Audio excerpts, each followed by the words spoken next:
Hi, time for lesson 4. A time to destroy and a time to construct. So lesson 4, I really do know it well. It's kind of my middle name.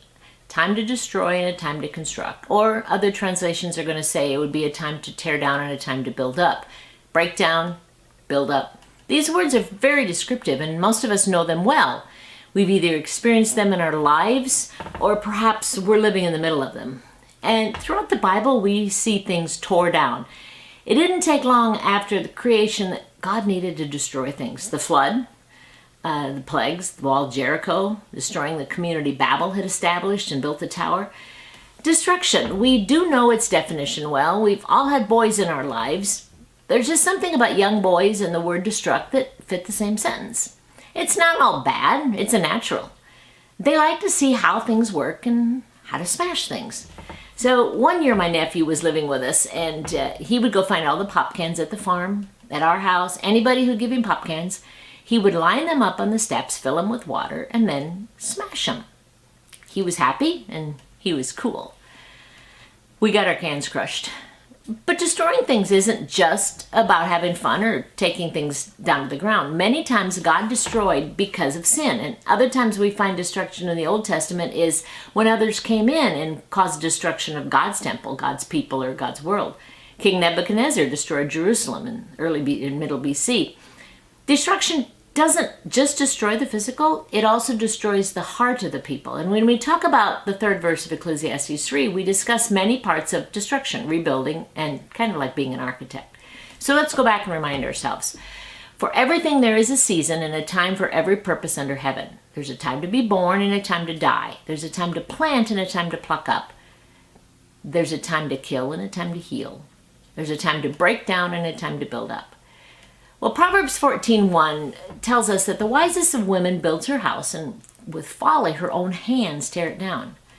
There are times when I feel very, very wise. And then there are times when I feel like I do a lot of folly. What is the common denominator in those two words? It's what I do. It's my actions. It's my words. That's what makes me wise or foolish. My actions reflect wisdom or foolishness, and then that leads me to destroy or build up. Most days I do well. And then there are those days. Those days when I destroy seemingly everything I touch. I don't have the Midas touch where it all turns to gold. It seems like I have the Maret touch where feelings fly off the handle and tears erupt and I want to run away and hide. Okay, now that you know I have the ability to self-destruct quite quickly, I want you to know that I'm also very industrious and I can build some really cool things. We are architects in a sense. And that's going to help us focus on our mission that God has entrusted us with to be a wise woman who builds her house. Now, if you've ever done any remodeling, you know there's a time to tear down and destroy before we can build up. What God expects of us is that we understand the difference between destroying something that isn't working and destroying someone's heart. So let's look at these words that can help us build up, and we're going to think about renovating, remodeling, and restoring. They are key words that we want to focus on while we talk about destroying or tearing down or building. So renovate. Well, that gives us a fresh change or repair. Remodel. It's something we've been in the middle of for a long time, seemingly. It's to change the structure and create something new out of it. And then restore is that bringing back to the original condition and worth. So how do we apply renovating, remodeling, and restoring to our faith walk? Well, if we believe Ecclesiastes 3:1 that there's a time to simply renovate our faith, our life gets a spruce up. It's a refreshing change. It's a repair. Then there are going to be times that we need a remodel. We need to take it down to the bottom and redo it to be new and more effective. And yes, there are times when God will restore us and bring us back to our original excitement that we began our faith walk with God.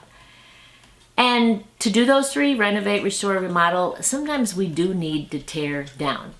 So in Deuteronomy 12, Moses was given directions about destroying things in life that God doesn't want.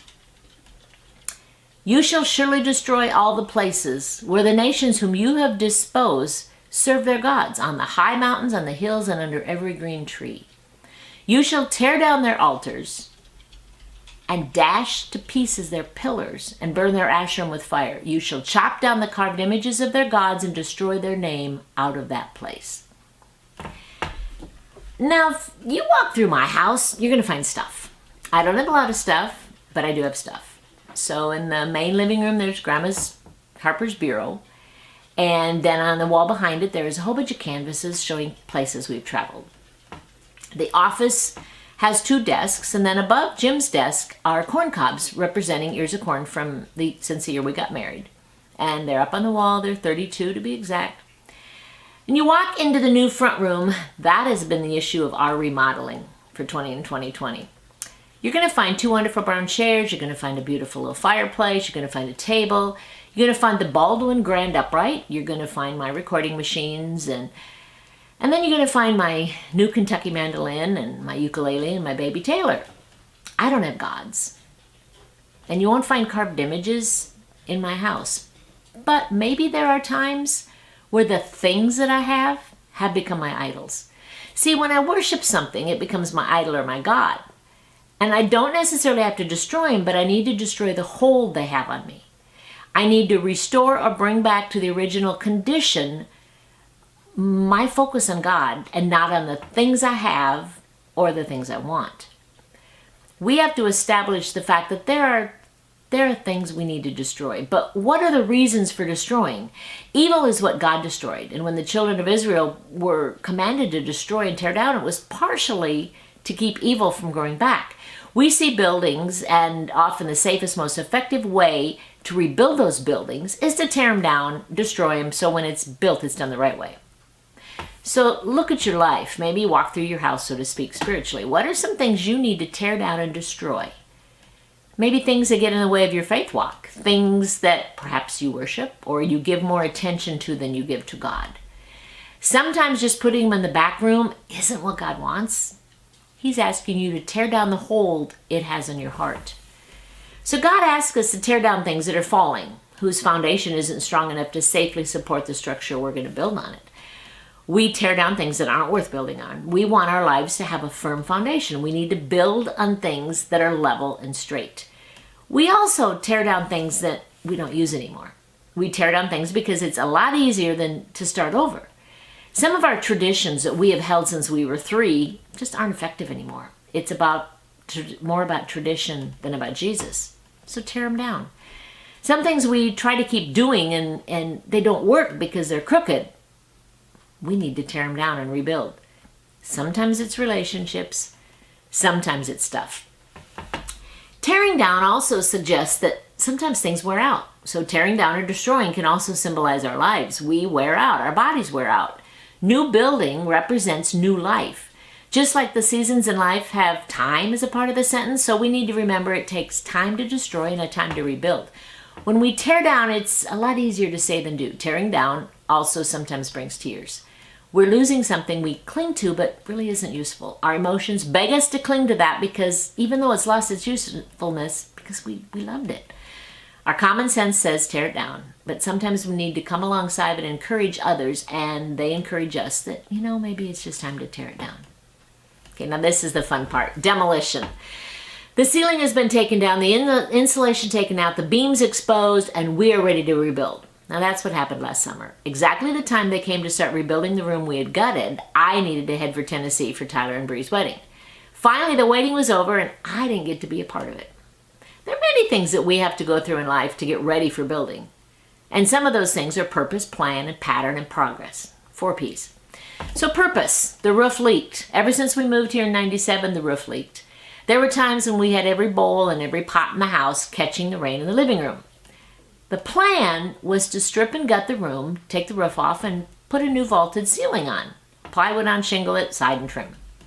The pattern was the blueprint that I carefully drew out for Scott, our construction guy, and so he knew exactly what it was. Progress? When I came home from the wedding, the framing was done and we had a rebuild.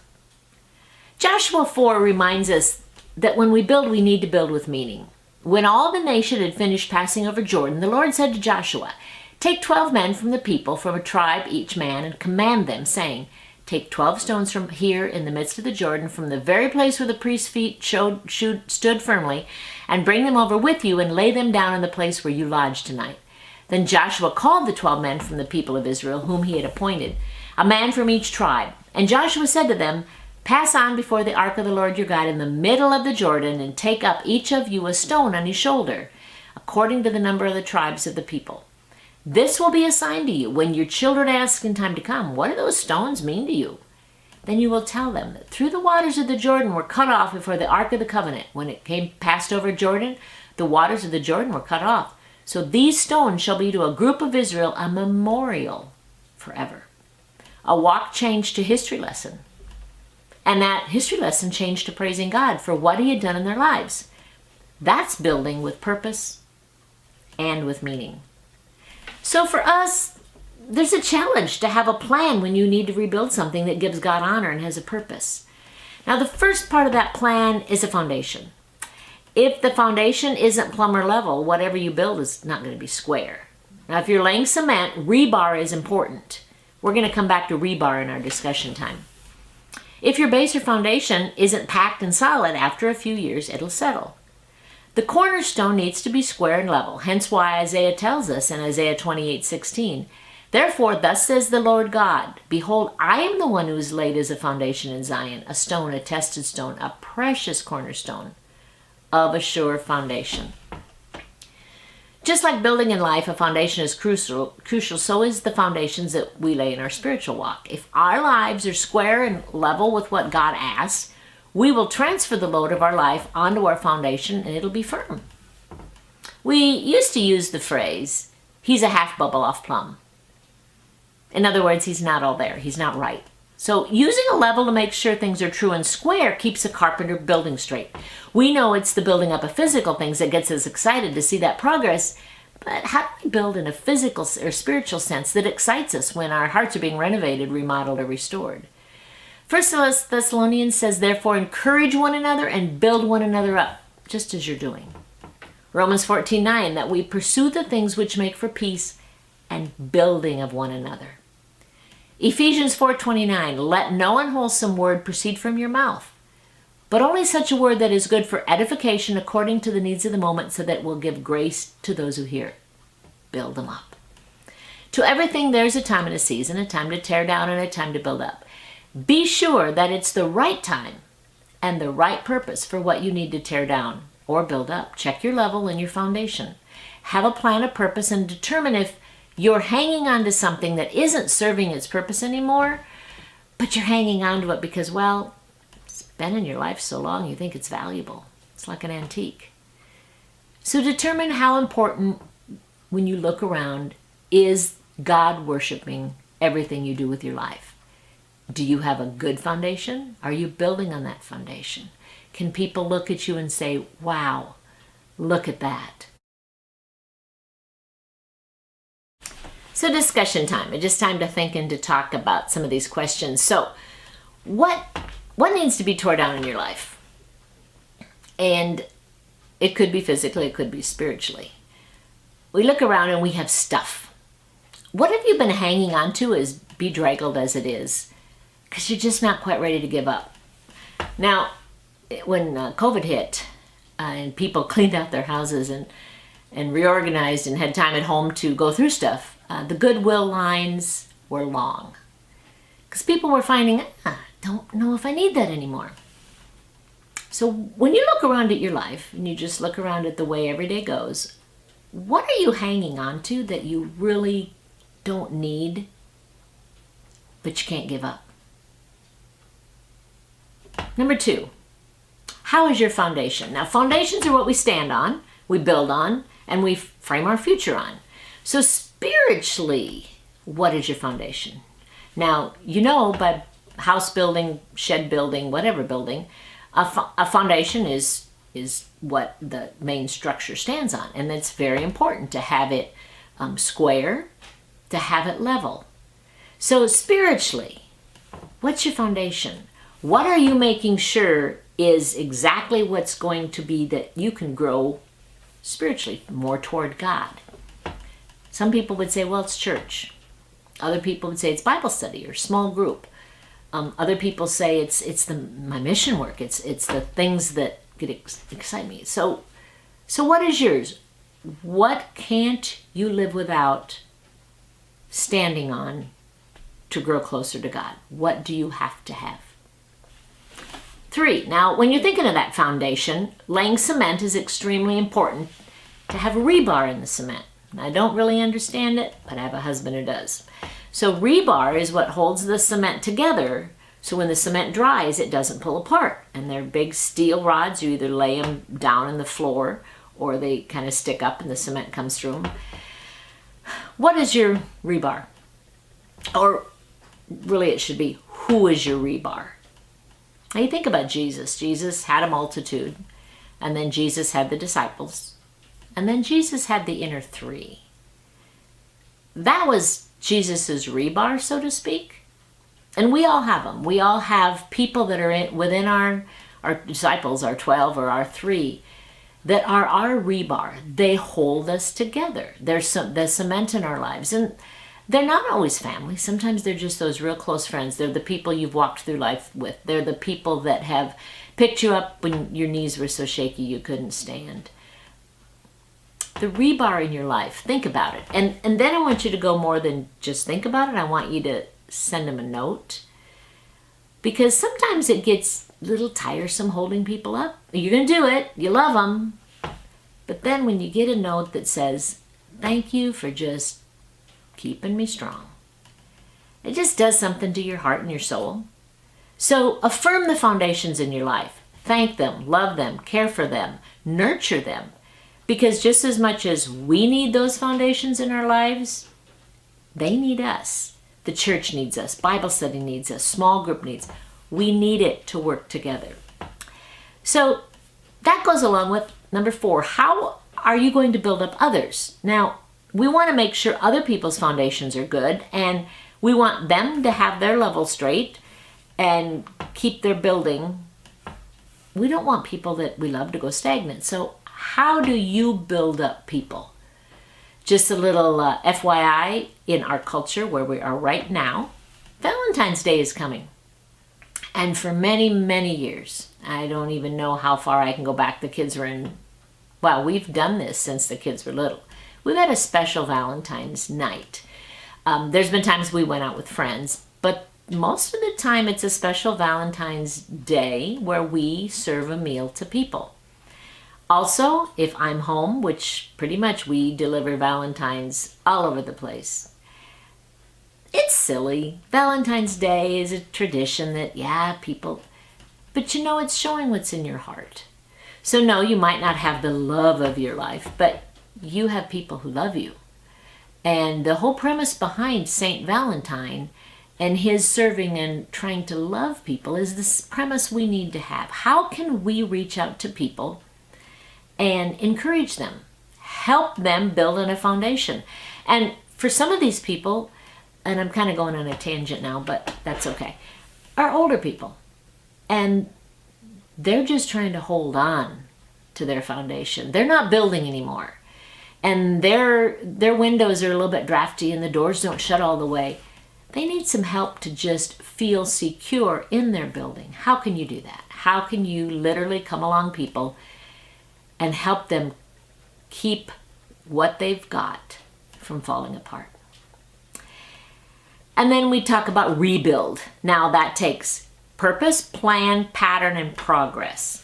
So where are you in your life? Where are you stalled at? Are you stalled at a plan? I don't even know what I'm doing in life.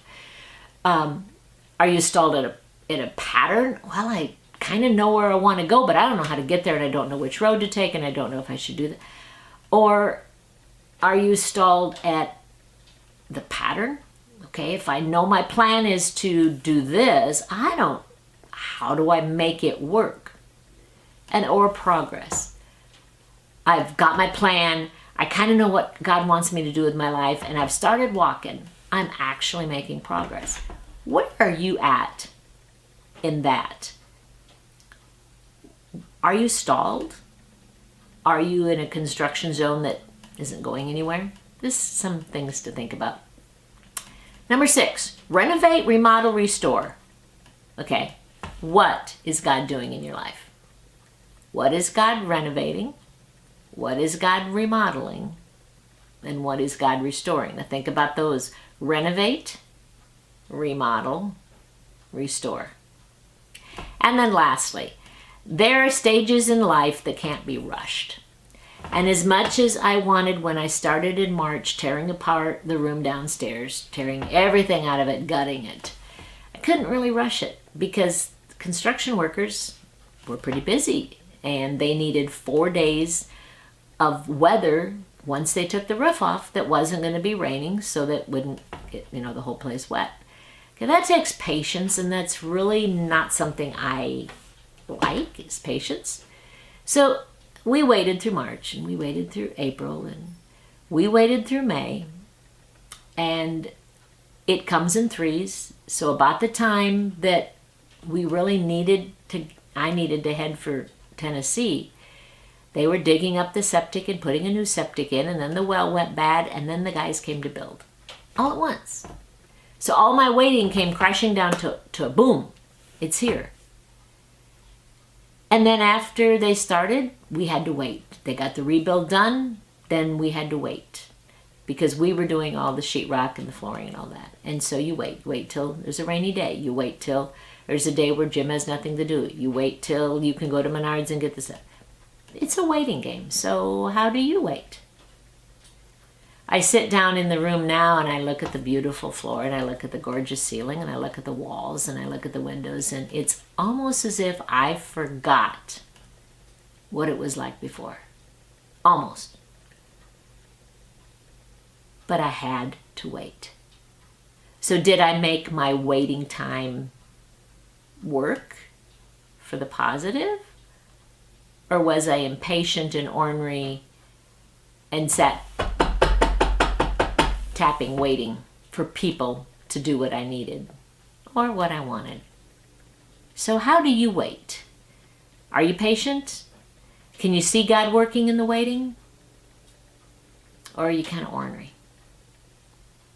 Some things to think about, and the time to tear down and the time to build up. Have a great day.